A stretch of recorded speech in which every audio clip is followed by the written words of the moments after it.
Up next on UBC, brought to you by... Keep the lights on. Use Airtel Money to pay for all your Yaka bills conveniently. Open the My Airtel app to buy Yaka units. Airtel Money. Simple, secure, borderless.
Hello and welcome to News Tonight. I am Rhoda Ngonzi. Let's take a look at the top stories tonight.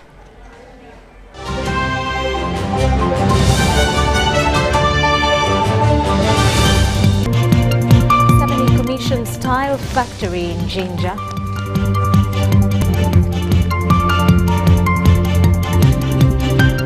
Fire kills 11 visually impaired children at Salama School in Mukono. Kampala Wakiso Ebola cases reach 15. Health Ministry sets up more isolation centers. And double jeopardy as a man strangles his wife and hangs himself.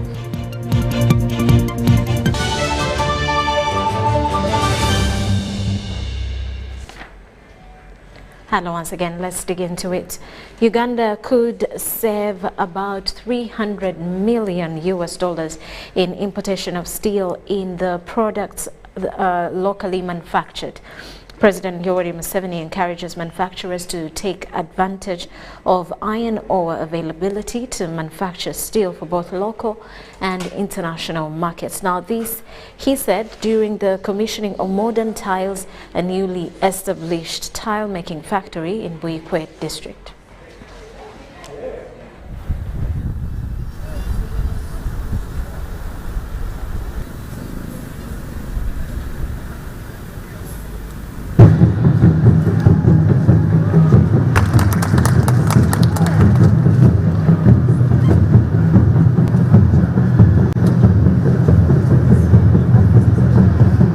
So far invested total of $150 million in this whole country.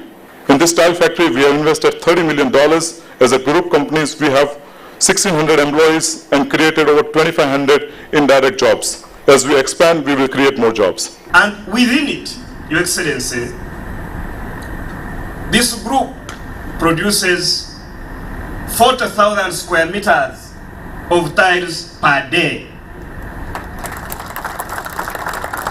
It is the biggest in East Africa. See, the amount of money that we're donating were billions of shillings. But because of your leadership, you kept on saying, let's give incentives. And everyone is saying, why should we give incentives? When you incentivified the Kapeka Industrial Park, the Goodwill ceramic tiles, and when we visited and commissioned that Goodwill ceramic tiles, that just opened the door for us to have ceramic tiles factory. It is really a scandal for Africa, and the leaders will be held historically accountable. When you see the hemorrhage of money going from Africa to other parts of the world for simple things. As Anita was saying, importing toilet seats, bathtubs, ceramic tiles, carpets, curtains. Incredible. The amount of money which goes to, it's really, I don't know whether, it's criminal. Just to show the capacity that this factory has in putting together quality tiles, personalized quality tiles. Ladies, in November 2020, and construction was completed. And the Vice President, Jessica Lupo, has said Uganda has made progress in documenting tenure rights through massive land titling initiatives under the Nile system. She was officiating a conference on effective land management, climate change, and other land-related issues affecting the region, organized by the Ministry of Lands, Housing and Urban Development, the Intergovernmental Authority on Development, and the International Development Law Organization in Munyonyo. It remains crucial to us in the region to devise measures towards reducing land conflict and improve on securing land rights so as to spur sustainable development. Tenure security supports sustainable economic development by allowing for productive land investments. It is an enabling factor for improved agricultural production and increasing food security. It is important that we put in place measures to ensure sustainable land use to prevent encroachment on protected areas like wetlands, forest reserves, etc. This requires adequate and inclusive land laws and policy frameworks, capable and legitimate institutions for allocating land and resolving disputes, access to justice for those seeking to protect their land rights, empowered communities and spaces for dialogue to allow civil society and other stakeholders to voice their views and concerns. The Land Information System has been a basis for propelling efficiency and curbing of fragmentation, which is a big problem in Uganda. Additionally, government has instituted strategies geared towards increasing public awareness and vigilance of the legal provisions of the land laws. I would like to commend our neighboring countries for maintaining a cordial relationship with Uganda, which has aided harmony and limited transboundary and cross-border conflicts in IGAD and ESG member states. Finally, I wish you a fruitful and productive deliberation. I trust that the resolutions from this conference will aid in the formulation of policies, laws, regulations, and interventions which promote the socio-economic transformation of our countries. I thank you. That is a message which His Excellency the President sent me to present to you. And I say this for God and my country.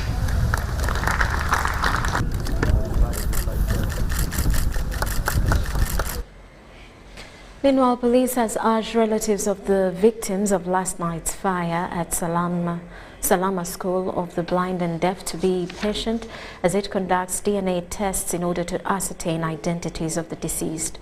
According to police, the 11 victims of the fire were burnt beyond recognition. Meanwhile, government has promised to support the deceased families, relatives, meet burial expenses and restore the destroyed infrastructure. A somber mood engulfed Salama School for the visually impaired this morning following the death of 11 children in a midnight fire. The residents of the area can be seen in small groups pondering on what might have caused the deadly fire.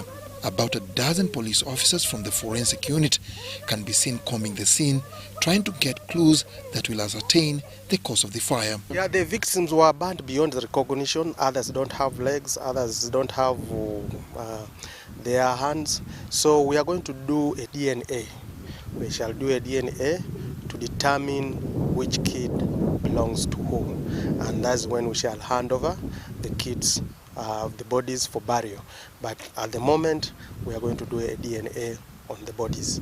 But we want to appeal especially to the parents to be patient. I know some of them are impatient, they want their bodies, but they should be patient as we do our investigations. Police spokesperson, Kampala Metropolitan, Patrick Onyango says, upon being alerted of the fire, a fire brigade unit was immediately deployed, but on reaching the school, the fire had already caused significant damage. We got when 11 pupils, 11 kids had already perished, had already died, and 6 were critically injured and rushed to the hospital. Right now, we are doing forensic analysis. The State Minister for Education, Joyce Muriku Kaduchu, was among government officials who visited the school to ascertain its current state and condole with the affected family members and the school management. The third point is for children who are seriously injured, critical admitted. Others, I'm told by grace of God, were discharged, but others are taken for further treatment. And those are also children that I want to pledge our commitment as government, as ministry. We will try as much as possible to extend support to ensure their speedy recovery, their full recovery from the hospitals wherever they are. Accompanied by Katie Lamaro, the Permanent Secretary, Ministry of Education and Sports, Muriku conveyed the condolence message from the First Lady, Janet Museveni, who is also the Minister of Education and Sports, whom she said is out of the country on official duty. The head teacher, Francis Chinobi, could only manage a few words. They appeal to government and well-wishers to help them make the lives of the disabled children under their care more comfortable and safer through financial assistance, and also appealed to government not to close the school. We have lost children, and our children have really saddened us. It's good you have declared that the school should not be closed, and indeed that's our wish. Help us counsel the children. Help us counsel the parents, help us counsel even the teachers, because the teachers are also traumatized. These children were their children. The men and women who teach in this school were fathers and mothers to these children. So the state they are in is that state of a father and mother losing a child. And we should sympathize with them. Before the deadly fire, Salama School of the Blind and Visually Impaired, which sits on a 36-acre piece of land, had 75 children under their care. Salama is a Swahili word that means safety, but that wasn't the case at the Salama School for the Visually Impaired and Blind. Last night, fire gutted the dormitory located right behind me, killing 11 children and leaving 6 of them critically injured. Dennis Igoa for UBC News in Chisoga, Mukono District. Such a sad turn of events. Now, another tragic incident has engulfed residents of Chirinyavigo village in Bunamwaya, Wakiso district, following the death of a couple in the area, Salongo Nsubuga and his wife, Nalongo Anet Nasaka, were both found dead by residents. It is, however, suspected that Salongo could have killed himself after strangling Nalongo to death.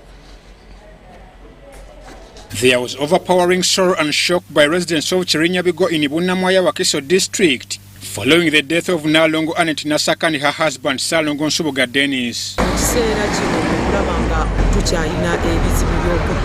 We recovered the body of one Nasaka. Nasaka Anet, commonly known as Nalongo, a resident of Kanara Zone, Namwaya Division in Wakiso District. This is after we received information from the neighbors of Nasaka who are worried that the child was crying continuously inside their house, and there was suspicion about the matter since she has always moved with her child to her workplace. So we came in and got access to the house. Unfortunately, we found her lying dead in the bathroom, believed to have been murdered by the husband, Dennis Nsubuga. It's alleged that Nasaka was strangled to death by her husband, with whom they have a number of children, before taking cover fearing revenge from relatives and neighbors. As fate would have it, the tragedy came full circle when Salongo Nsubuga used a rope to take his life as well. Dennis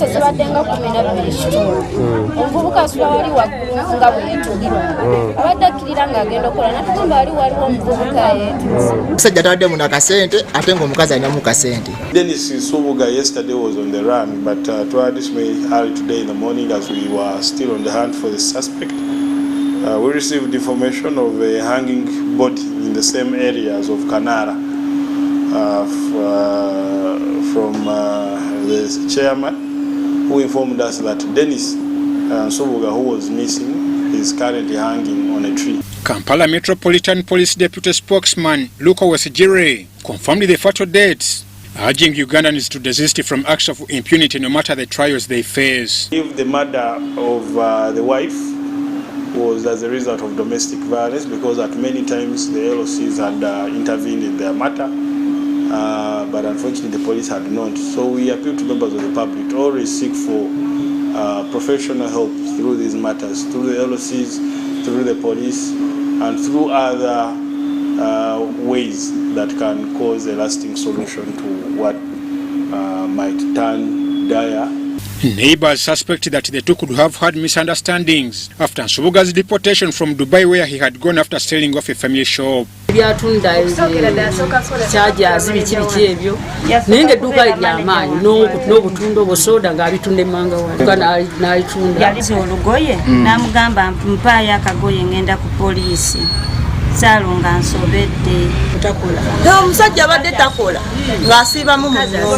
Ivan Juko, Joel Vubia for UBC News. The Uganda Land Commission has once again failed to explain to the queries on the alleged mismanagement of Uganda Police Force land in Nakuru. According to the commission members, some of the documents which could have explained the queries were hidden by the suspended members of the commission. The land in question was in 2011 leased to the United Nations African Institute for the Prevention of Crime and Treatment of Offenders for 99 years, but Uganda Land Commission subleased the same land in 2015. In his statement to the committee, the acting secretary of Uganda Land Commission, Andrew Nyumba, said they could not trace any records pertaining to the sublease transaction between UNAFRI and Future Group. And what does the law say? Because the consent in this case, it should have been whose consent? UNAFRI or ULC consent? ULC should have consented to the subleasing. Do you have consent to this effect? I have not seen any record of this consent. Okay. He says the file for UNAFRI has not been traced, leaving MPs on the committee wondering what could have happened to the documents. Uganda Land Commission members disclosed that it could be the suspended members of the commission that took off with some of these missing documents. Last time I appeared, members, the records of the commission are also still a challenge, but we are working to scan all the records so that we're able to retrieve them easily. So we're not able to retrieve the file for UNAFRI. We have had a very serious problem with our secretariat, particularly at that time, that not only could they docket minutes, but they could also backdate minutes, and could also do many transactions for their own reasons and benefits. Yes, please. Could it be on that basis that some files cannot be traced up to date? Yes, that is part of the mess. Files could be hidden. People, some members of staff could go with files at their homes, keep them at their homes for some good reasons. And because you remember, we handle land fund. And if you went into land fund and the files, it was terrible. After legislators perusing through the documents about the land that was leased to Oscar Industries, they realized that Uganda Land Commission extended the lease to 49 years from 5 years, as was directed by the President.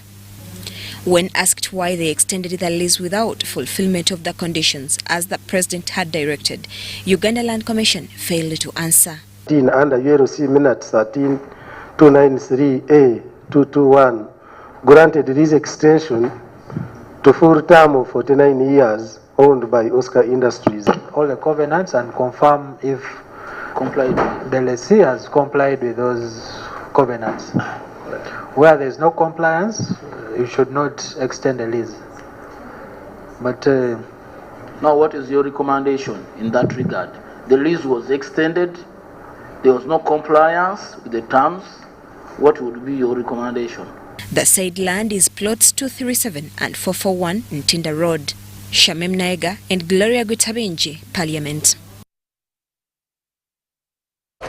The political parties under the National Consultative Forum for Political Parties and Political Organizations want government to implement a number of political reforms to enhance democracy.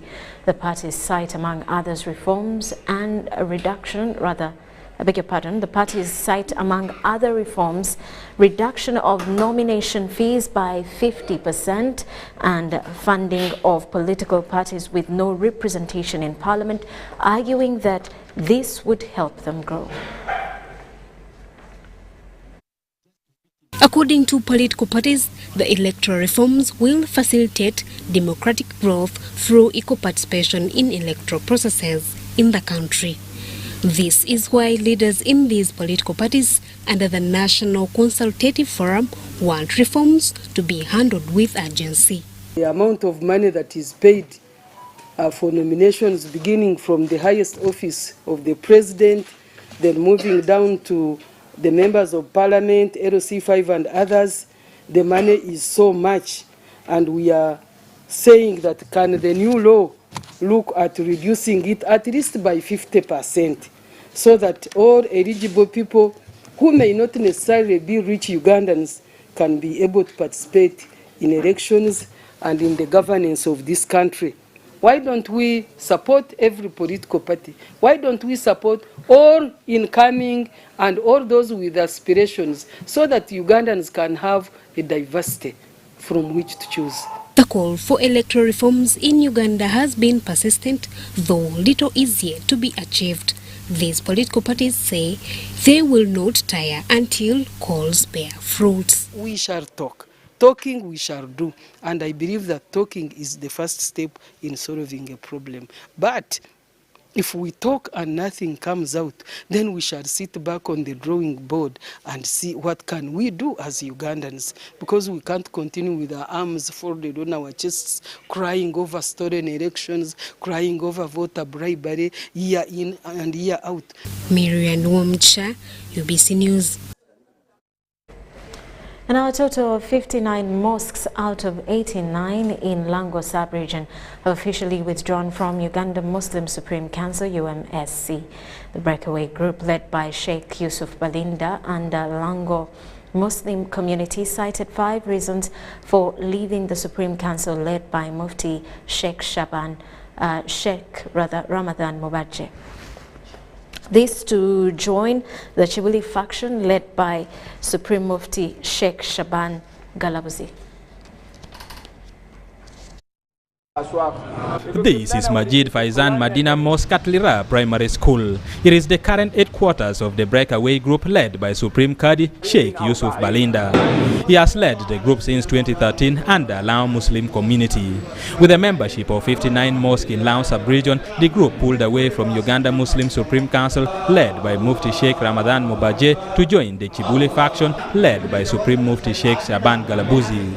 As we are officially migrating to the leadership of the Supreme Mufti in Chibuli, they cited 5 reasons for the split, including non-adherence to the council constitution, bribery and corruption, militarizing leadership, and using security to enforce illicit operations.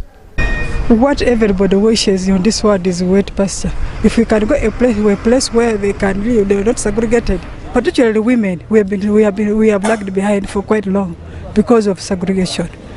Up to now, we have not had district Kadhi who is our own, whom we have pushed there to represent us. We were actually having a lot of problems, especially mosques in the villages. They have never stepped even a single day to go and visit the mosque in the villages. And we have not just gone for some times, we have gone for good. The issue, the land that we are occupying. This land belongs to the Lao Muslim community, but this land is not registered in the name of Uganda Muslim Supreme Council. I'm advising that if they really think this is their land, they are supposed to go to court and get a court order for eviction, and then that eviction is implemented and we live peacefully. While receiving the group, Fahad Matovu, the Attorney General in the office of the Supreme Mufti Shaban Galabuzi, said the Muslim will now enjoy total support and protection from Chibuli. Uphold your religion, be steadfast and be united. We shall fight whoever fights you. The District Secretary, Uganda Muslim Council Lango, Fadil Oguta, says they are not bothered by the migration. To them, the faction's head Yusuf Balinda has been relieved of his duty and that they are joining a confused faction. So by them waking up one day and deciding to break off and saying that they are no longer part of us is very unfortunate. The mosque that they claim is theirs was constructed under Munazamat al-Dawatul Islamiyah, an organization that was sent here by Uganda Muslim Supreme Council. So the mosque still remains the property of Uganda Muslim Supreme Council, and government knows the school as Lirapi 7 Primary School, previously known as the Lira Muslim Primary School. However, these matters shall be handled and addressed amicably when the time comes. For now, we only tell them that, my brothers in Islam, you have shot yourselves in the leg.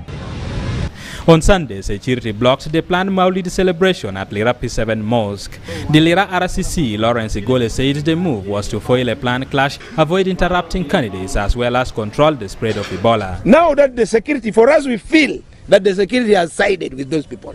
They were biased. First of all, they lacked even the reasons that they are supposed to state. Yet our intelligence already proved so many people were already within the district.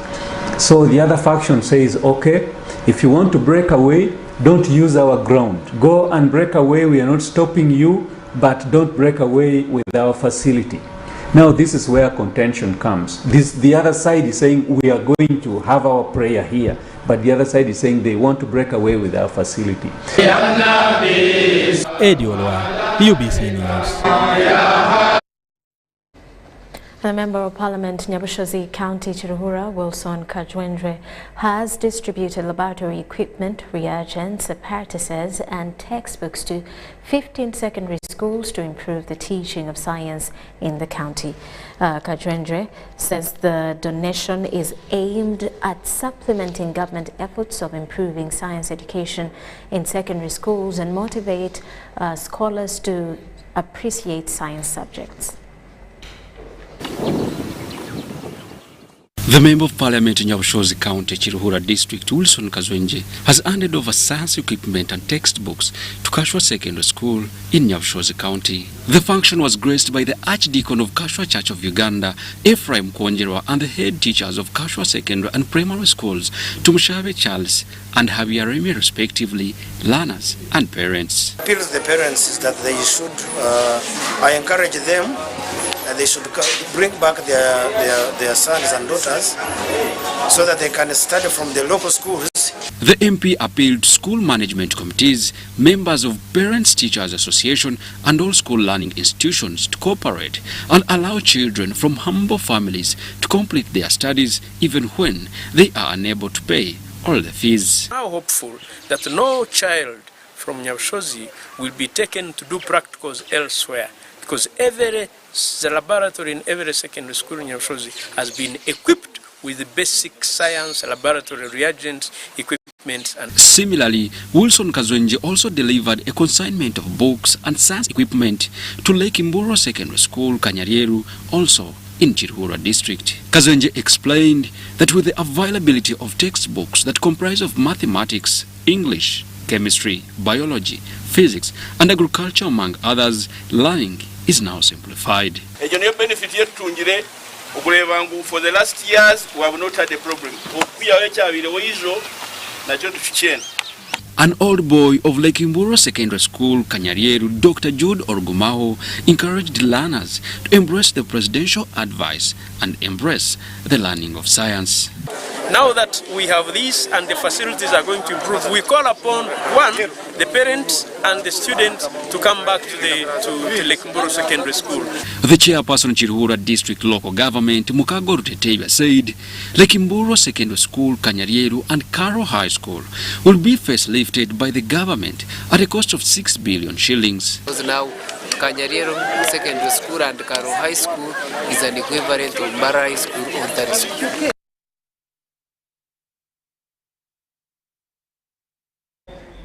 Our selected editors and reporters from various media houses of East African countries have undergone a training on the role of the East African Court of Justice, its mandate, and how to promote access to justice in the region. This came at a time when the East African Court of Justice awaits to hold the second annual judicial conference in Uganda, and court sessions come 1st November 2022. Selected reporters and editors from different media houses across East Africa have undergone training in Kampala ahead of the court sitting of the East African Court of Justice. The President of East African Court of Justice officiated the opening of the training. He applauded the media for transmitting to the public whatever transpires in the court systems. We'll be sitting in the Commercial Court of Uganda for the whole month of November up to 2nd of December. So the judgment will be, the court session will be for all matters coming from all the partner states. Justice Kayobere explained that the court is working towards enhancing the rule of law within the East African community member states. But what is the role of the court into implementing the agenda of the community, the cross-border matters, the matter of human rights, the matters of integration? In the judgment we are rendering the judgments for the interest of integration agenda. The training also emphasized the role of East African Court of Justice in regional integration, its jurisprudence for now 20 years, and the role of media in promoting access to justice. The disputes are likely to be the disputes between the residents of the community. These can be individuals, these can be companies. I also want to mention that the fact that we are bringing the court to Uganda does not mean that we are only going to handle matters that have been filed by Ugandans or citizens of East Africa who are located in Uganda. Our cause list has matters filed by different East Africans. President of both the East African Law Society and Uganda Law Society, Bernard Owundo, challenged media to work closely with the East African Court of Justice towards promoting the East African community integration. Our societies cannot be propelled forward unless the media is strengthened. And therefore, it is my hope today that through the training today, we are awakened to the increasing need of integration and the role that we play as members of the Fourth Estate to promote the integration agenda. As the EACJ is a central actor in the integration process when it comes to judicial aspects, we are hoping that this training for journalists on the work of EACJ and the benefit it brings to the EAC citizens will be another step in bringing the EACJ to the citizens. Media personnel who attended that training were pleased with that training, saying it was timely. Likely some journalists do not know about the court, so it's so important to know that it even exists, so that we as broadcasters, we as journalists, we as the watchdog, and help people, be it business people who can actually approach this court. So many matters apart from matters that touch on fundamental rights, and I want to believe that through this we'll be able to report more about the East African Court of Justice. This comes at a time when Uganda is set to hold the second annual East African Court of Justice Judicial Conference from 26th to 28th October under the theme Transforming Access to Justice in the East African Community. The conference will end with court sessions that will be conducted at the Commercial Court in Kampala come 1st November 2022. Deborah Namamonde, UBC News.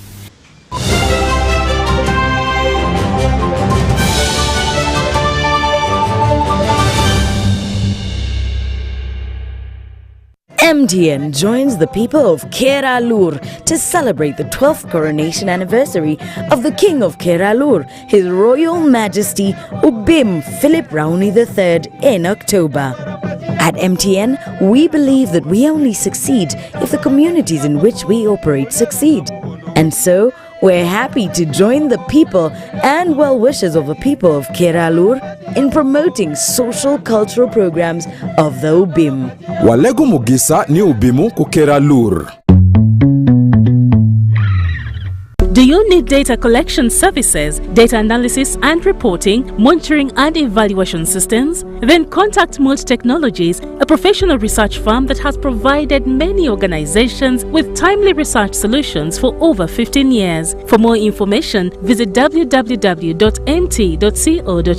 or call us on 0704 913 399 or 0782 602 963. Visit our office in Kampala at Sayuni Complex in Tinda. Mood Technologies, your professional research firm.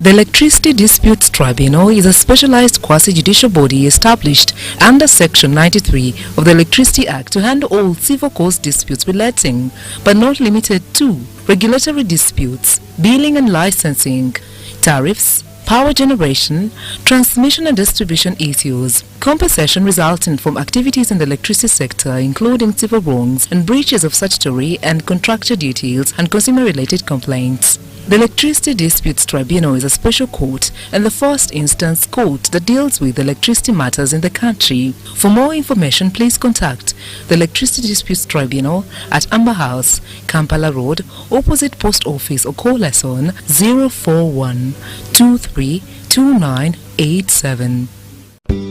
At Timex Nutrition Center, we advise you on the right foods to eat, exercise profile to adopt, and lifestyle strategies which are compatible to your blood group and genotype. This empowers your body to prevent and treat many diseases like diabetes, blood pressure, arthritis, ulcers, obesity, and many others. For more information, find us at our head office in Kampala on Nassa Road, Conrad Plaza, 2nd floor, or call 0758 819 952 or 0778 288 361. We also have other branches in Bara and Jinja.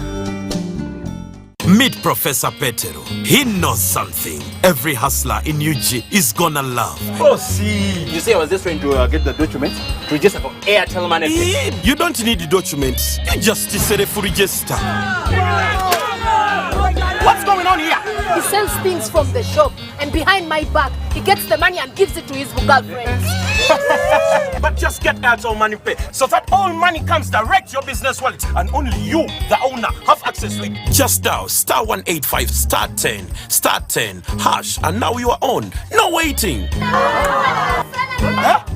This insanity is sweet. Give them also. I only take Airtel Money Pay. It's easy and secure. Yes, become a safer and more efficient cash-free business today. Easy. Not mixing your business money with your Kameza money.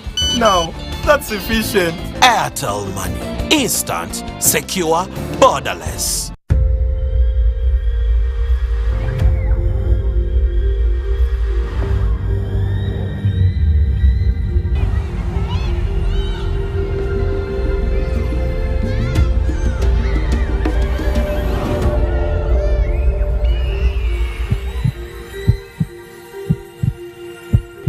It's better to foster respect instead of fear and pain. Cause a good school equals a better life. Raising voices. So, I'm here to announce that the MTN Kampala Marathon is back. And this year, we are running for babies. To be clear, I am not talking about a baby.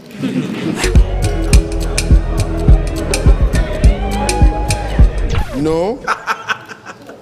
And neither am I talking about to be baby.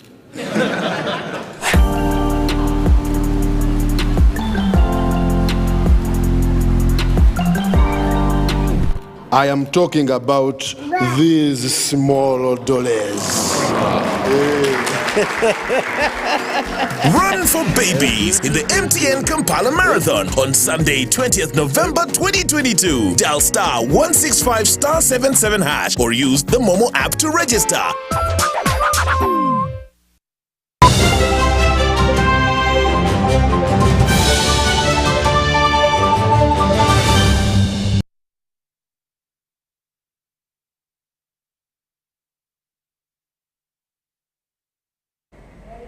Welcome back. You are still watching News Tonight. Uganda's representative to the East African Legislative Assembly, Dennis Namara Vindeba, has advised Kagadi residents to take advantage of regional markets and oil exploration in Albertine region to enhance their agricultural products best.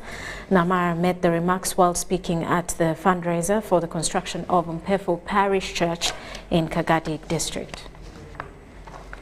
Ati yandashita moko nabikungu mu East African Parliament ndagamba na ba president b'amahanga bushanju n'ekintu kirereka ngo niwo muntu araruka hanuya washomesa umwana wawe naza gukora ki naza kutunguka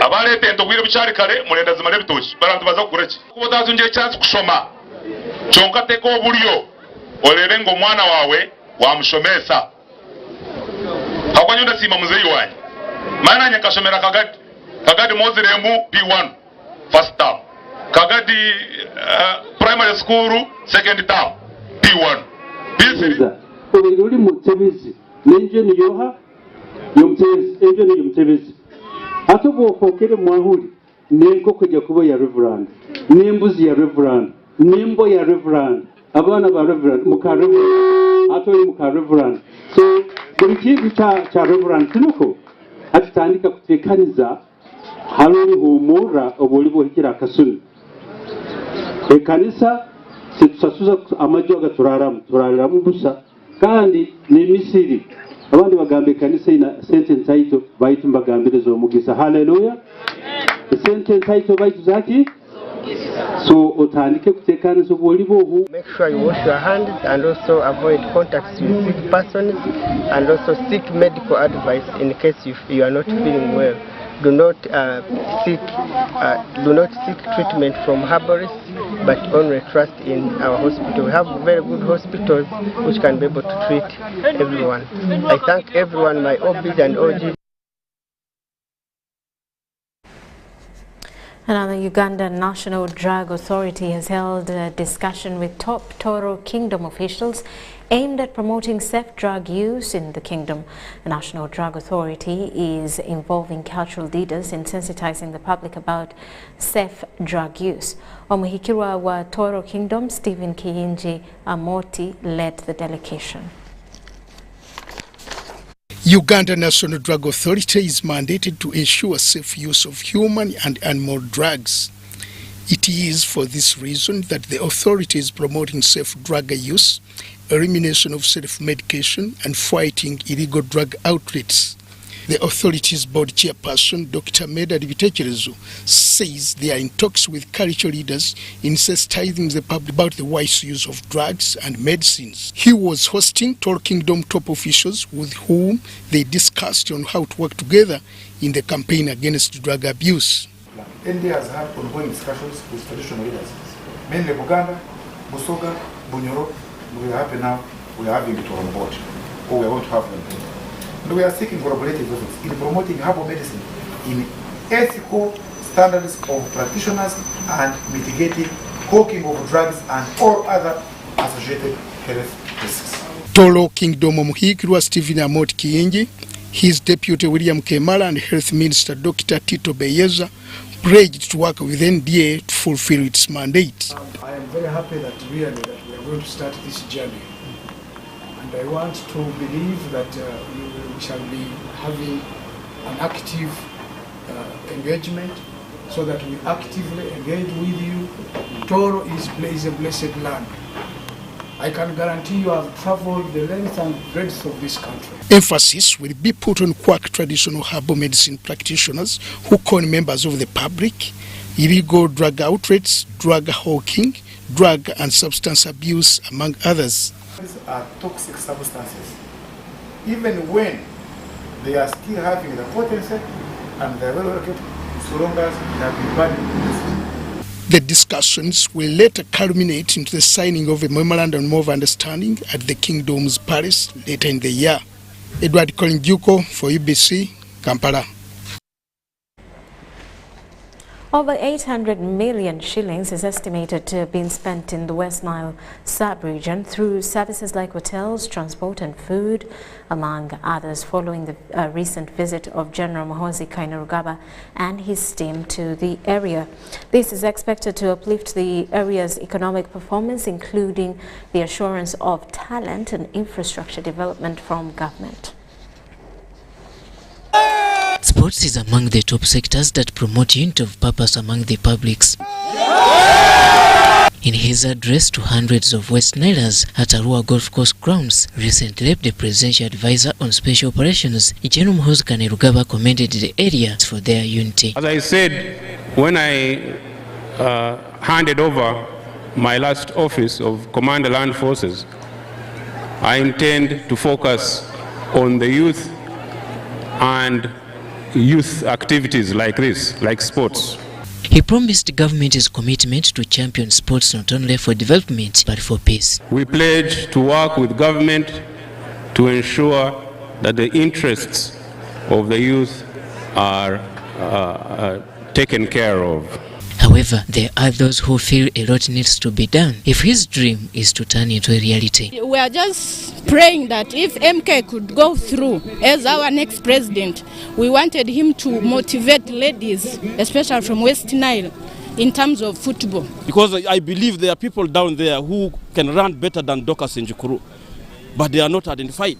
They don't know where to go. So people have looked at sports as something that can be a career. And the challenge has been who can nurture this person, who can identify that career, who can develop it, who can take it to another level.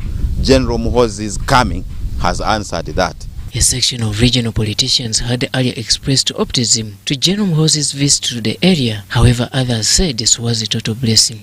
Hotels have made money in terms of accommodation, in terms of food, in terms of other services.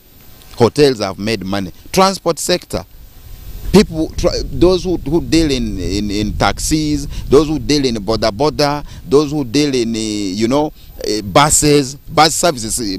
Some people traveled because they wanted to be part of West Nile to receive him here. So transport sector benefited. Besides income generating, the social aspect was also key during his visit. People like you, the media, we are meeting. We had our local medias here now. We are able to, interface with the media houses which are from Kampala. So there has been relationship building with this coming.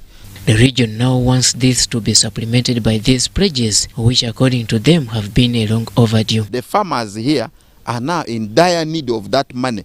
So we have been doing a lot. We have written letters, we have meetings. Even the Speaker of Parliament, after the President directed the Office of Prime Minister to handle this and compensate the people of West Nile, the tobacco farmers, as was done in Bunyoro.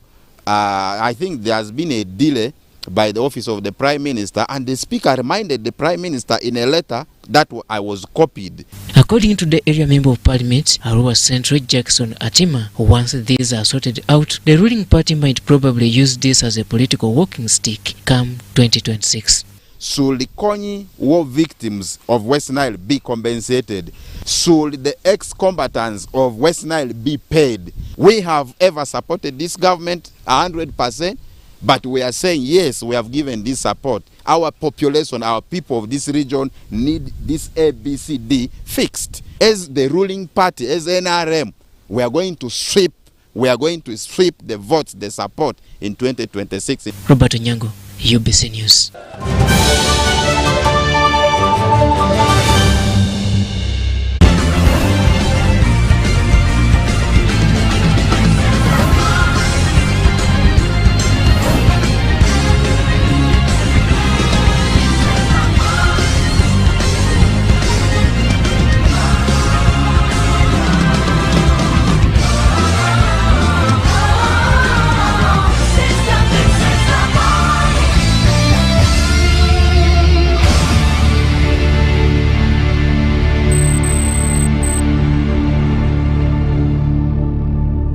Do you need data collection services, data analysis and reporting, monitoring and evaluation systems? Then contact Molt Technologies, a professional research firm that has provided many organizations with timely research solutions for over 15 years. For more information, visit www.mt.co.ug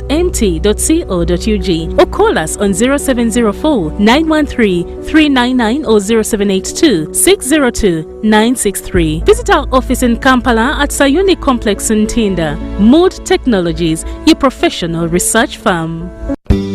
At Timex Nutrition Center, we advise you on the right foods to eat, exercise profile to adopt, and lifestyle strategies which are compatible to your blood group and genotype. This empowers your body to prevent and treat many diseases like diabetes, blood pressure, arthritis, ulcers, obesity, and many others. For more information, find us at our head office in Kampala on Nassa Road, Conrad Plaza, 2nd floor, or call 0758 819 952 or 0778 288 361. We also have other branches in Bara and Jinja.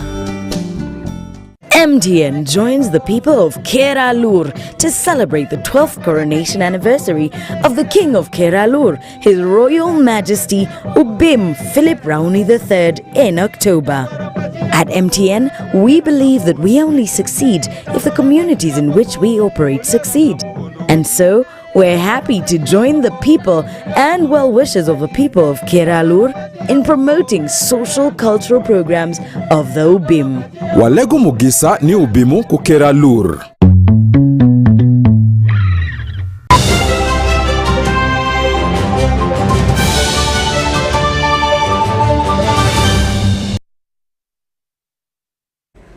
And on business news, government is extending services to Ugandans through Posta Uganda, which has been operating courier services into service centres. Ugandans shall be able to access government services at key strategic postal offices other than crossing regions to different offices. As Ivan Kawa reports, Minister of State for ICT, Godfrey Kabyanga has toured the one-stop center for Posta Uganda to assess its progress in Kasese district. Government is in the process of transforming Posta Uganda into service centers for effective service delivery across the country. The idea is to enable government extend services to Ugandans in a more efficient and effective way. I think we are even going to put one of our trade officers here from the divisions so that, as you may know, we have now gone to IRAS as a payment method for local revenue here. Kasese municipality now has a new one-stop center which accommodates the operation of 7 government agencies. We have microfinance support center, we have the tourism services, we have NSSF, we have URSB, Operation Wealth Creation.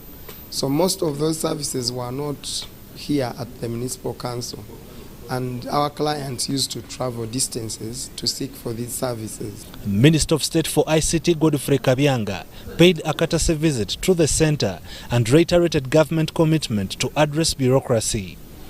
In the beginning, the ministry thought of constructing service centers like these ones in every town. Minister Kabyanga says government will catch up with private institutions coming on board to offer services that government is providing to the public. Now for them, they are still carrying letters like ring. For us, we are now looking at virtual addresses so that at one time they will find nobody wants to send a letter. Posta Uganda has also introduced virtual postal box offices that can be attained through using online services. Any place of your convenience, you can get a box by just logging on to www.eposta.ug, and then you will have an address. Minister Kabyanga also paid a courtesy visit to Mpondwe Border Export Zone Market and also the Mpondwe One-Stop Border Post, which is nearing completion. Ivan Kahwa, UBC News in Kasese District. And the number of collateral assets being auctioned by commercial banks has doubled in 2022 compared to that recorded between January and June of 2019. With headline inflation at 10.1%, private sector is calling for stringent intervention by government to salvage the situation. As more businesses continue to experience constrained cash flows, commercial banks have gone forward to auction mortgaged assets in a bid to recover their money. Financial institutions are not into the business of selling property. It is not the intention, but it's procedure, it's most times it's things need to get done. According to the Daily Monitor, auctioneers between January and June 2022 advertised 2,076 properties for sale, nearly twice the 1,102 properties they advertised during the first half of 2019. The banker makes money by lending out and people returning the money. When they become bad loans, even banks do not make money in the final analysis. COVID-19, among other reasons, caused a lockdown of over 2 years. We wrote it to the president amidst the circus or the COVID pandemic. At the height of the pandemic effects on the economy, government asked commercial banks to help clients restructure their loans. But how effective has this strategy been? There is still an option for restructuring because prudential guidelines allow the financial institutions to do 2 restructures. Beyond that, you can't do any restructure. Unless, of course, the regulator gives, like what they guided us during the COVID pandemic. The banks need to lose out on some money. If the banks cannot lose out on the profits that they are going to declare when they are declaring their final accounts, when they're reading their balance sheets to show the positions, I am telling you the crisis is just beginning. The central bank raised the CBR to 10% in order to limit borrowing. Some of the properties being auctioned include underdeveloped land, residential homes, commercial buildings in towns, among others. Wadulo Mark Arnold, UBC News, in Kampala. And Uganda is set to host the International Miss Planet pageant for the very first time in its history. The event will attract a number of people from different countries. Minister of State for Foreign Affairs, Okello Oryem, pledges government's full support to the pageant. According to the minister, the pageant will help promote the tourism sector.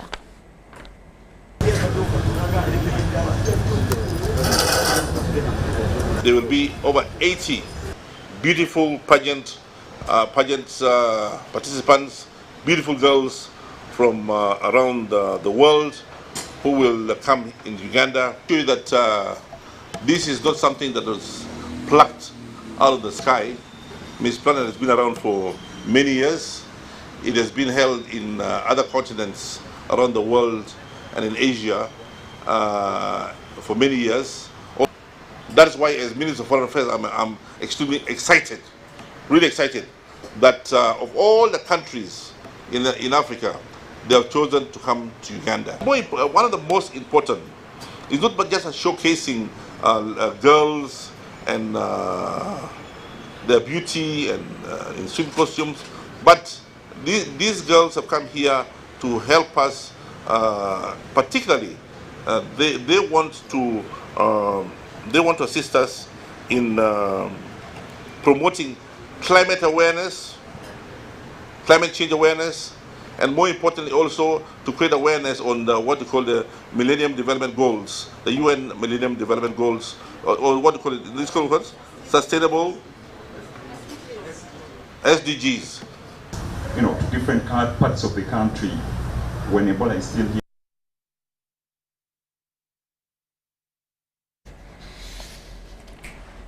And that does it for News Tonight. For now, we do return at 10 o'clock with more details. I am Rhoda Ngonzi.